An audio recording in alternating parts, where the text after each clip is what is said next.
She was born in 1939. Made her debut at the New York World's Fair. No sooner had Greyhound developed the beautiful 743 Super Coach, she came right behind her. The first one, of course, was 33 feet long, as the Interstate Commerce Commission and the Federals, all they would allow would be a 33-foot single-length bus. But that too changed. She was let's see, 1940, I believe they allowed them to go to 35 feet. So the first one was a 33-footer, and it was called it was gasoline powered too as well. It was called the PGG, Power Gas Greyhound 3701. That's your 33-footer. But right behind that came the PDG 4101. That was a pre-war the first 35-footer. And that car, of course, had to go out of production, and they would not resume again until the close of the war, World War II. But quite a few of the 4101s got out there. There's no question of that. See, how it came about is the streamlined trains of the day. They were running these brand new fluted aluminum cars nicknamed silversided cars. And that's how she came about. Greyhound decided that was pretty neat. Greyhound engineers and the yellow coach folks got together, and thus a bus was born. A bus that quite literally built an industry. For it was truly the Greyhound Silverside that built Greyhound. There's no question of that in anybody's mind. Initially, when the Silverside came on board, they were still running thundering herds of engine forwards, both the old yellow Z's, like this old girl here, by noted bus historian Bob Burrows out west. You note this old Z, she was a Bruck. She was a combo car. See, the back section was closed in to carry freight. And of course the streamlined version of the Z too. Now, as we said, they had just developed the 743 here, and it was the first super coach, and it was really doing a yeoman job. As was the case in the old days, they were moved pretty far west, out to San Francisco, and Greyhound used to sell a lot of their buses out of the San Francisco Bay Area. Here's one doing a local service to Concord, California. This is how they would close out their life. This happened also with the 4104s and the scenic cruises. The vast bulk of them were moved to the Bay Area. P4700. Back wheels plated on that, and the one alongside of her too. Pennsylvania Greyhound 4700 would be the first bus bought new in 1947. Signed up for Lima, Ohio. Now here is E4104. The only 33-foot Silverside that thought it was a 4104. So it was obvious they were still making and delivering the 33-footers in 1941. Again, note the first passenger window, how long it is. This is the 33-foot car. A darn nice looking little bus too. 1948, ex-Pennsylvania Greyhound, now Eastern with the corporate merger. If you notice that Greyhound emblem under the front windshield, the same thing was the 4104s were delivered with too. See it over there on the nose of the 4104?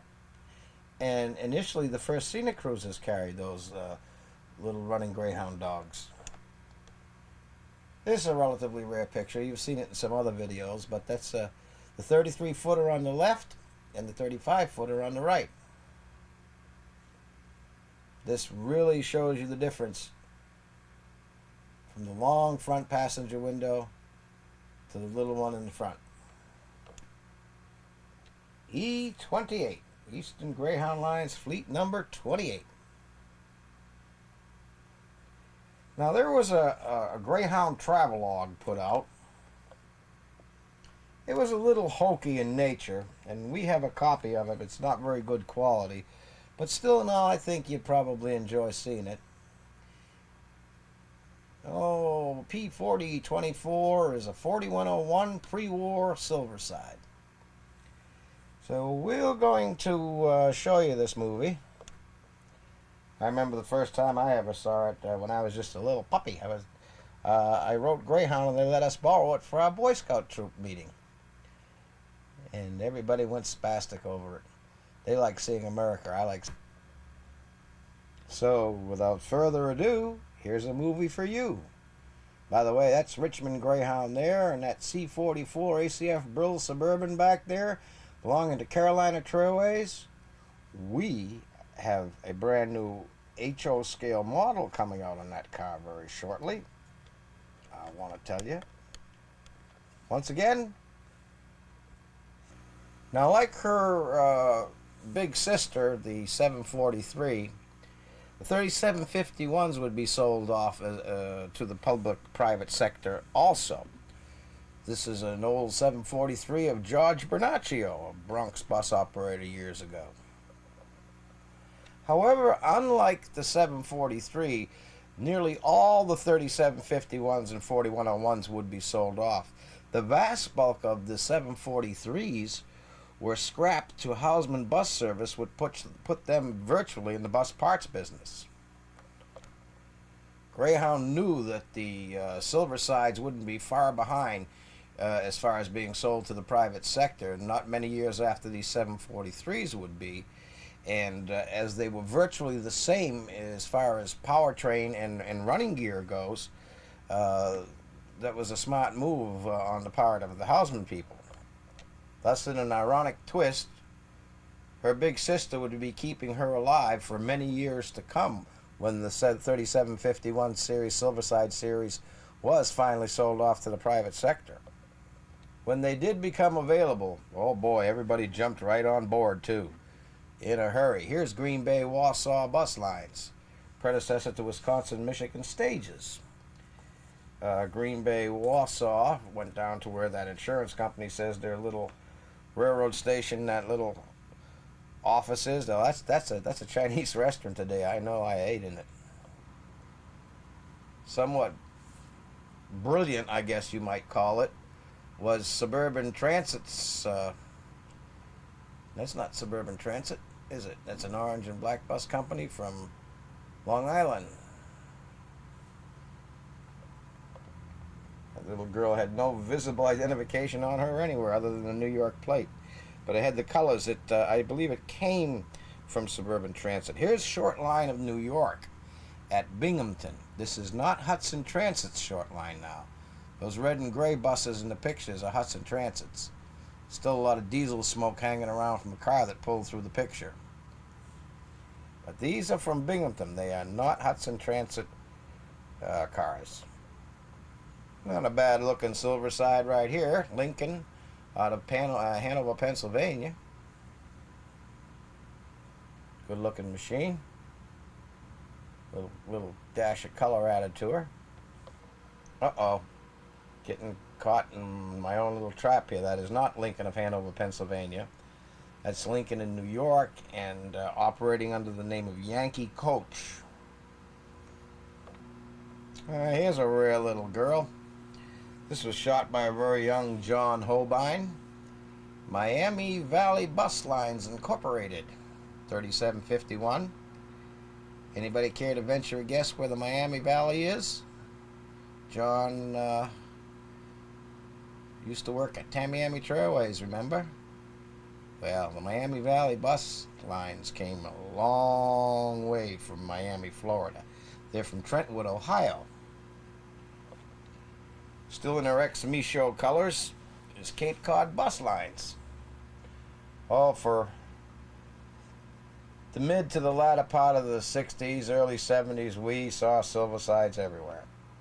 Here's an old Wynn Bus Lines car. Wynn Bus Lines is one of the prime movers in the Richmond, Virginia market area to this very day. But this Wynn car did not come by way of Greyhound. She came by way of Queen City Trailways. Again, another picture from John Holbein when he was just a puppy. This is Queen 2514.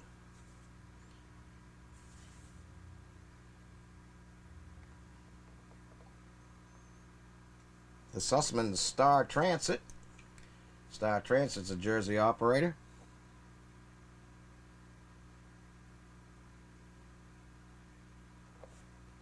River Trails out in Iowa. Out the scenic cruisers back there.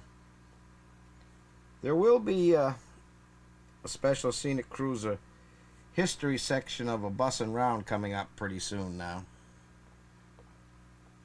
Well, I remember these old girls pretty vividly. Plymouth and Brockton Silversides. I got to ride on them. So as the moms and pops got rid of them, the next step in their evolution, of course, is to house cars. Naturally, the house car people can do some pretty bad things to buses, including roof air. At least this one still has all her windows and she isn't butchered up. This old girl here is pretty rugged to look at nowadays. She's out in Fresno, California.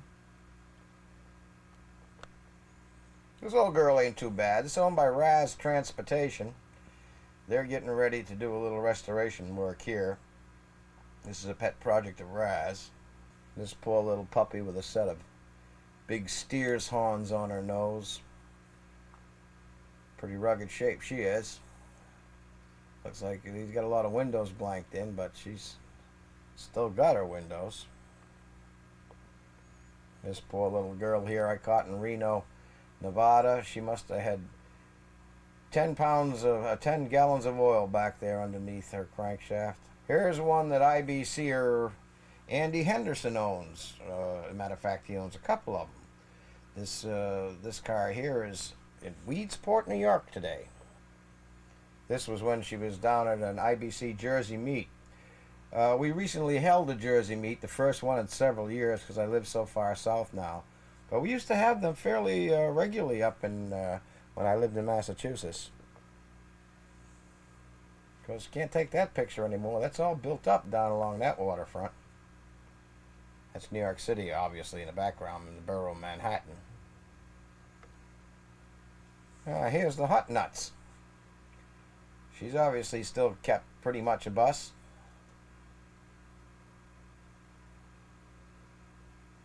Boy, you know something? That looks like the Silverside that's sitting up in Somerville, South Carolina. There's one down this neck of the world, too.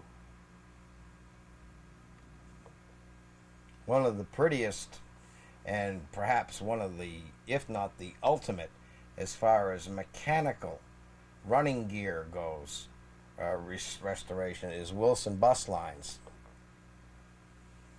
Pete, Mike, Gumby, and Scotty Wilson, they're all legends in the industry.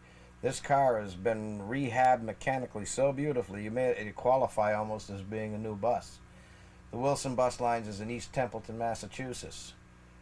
They have a new project now. They own the Golden Chariot, and whether they'd be willing to negotiate this car, I don't know. You'd have to inquire of them and find out. Again, that's in East Templeton, Massachusetts. So I did a nice job on that, didn't I? Beautiful. The only thing you missed was the gold. That window molding is gold, and where the license there, box is missing. And a box there with the license. It's an 06 license, or bumper plate. 06 bumper plate, or bumper. And this is a real rare model then, huh? Mm-hmm.